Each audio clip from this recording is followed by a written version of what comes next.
जनाब सदर, तालीम से मुराद जानना, समझना, आगाह होना, किसी बात का इदराक करना है।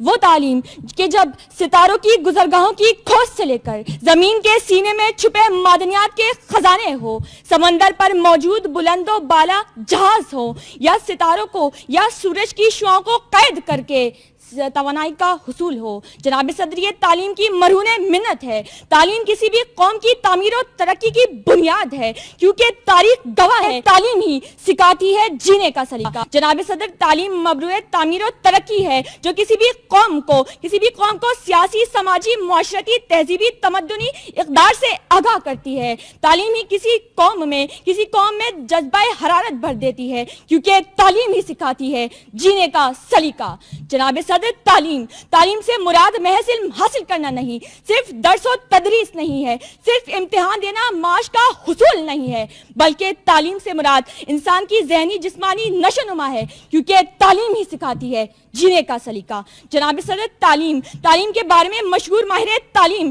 पिंटर ने कह दिया था कि तालीम का मकसद महज इल्म हासिल करना नहीं, महज मालूमात का हुसूल नहीं, बल्कि इंसान की मुकम्मल जिंदगी के लिए उसकी ज़हनी अफजाइश है, उसकी इखलाकी तरबियत है, क्योंकि तालीम ही सिखाती है जीने का सलीका। जनाब सदर, जरा तारीख के औराक को पलट कर देखिए कि 1857 की जंग आज़ादी के बाद सर सैयद ने जब मुसलमानों की डूबती हुई नफ्स पर हाथ रखा तो इसका इलाज तालीम तजवीज़ किया। जनाब सदर, कायदे आज़म ने सर सैयद के अलीगढ़ कॉलेज को मुसलमानों की अजीम दर्ज का उनका असला खाना करार दिया, क्योंकि यही वो जगह थी कि जहाँ पर ऐसी कौम तैयार हुई जिसने पूरी दुनिया के सामने मौजूद बड़ी इस्तेमारी कुव्वत का परचम ज़ेरे नुगो कर दिया, सर नुगो कर दिया, क्योंकि तालीम ही सिखाती है जीने का सलीका।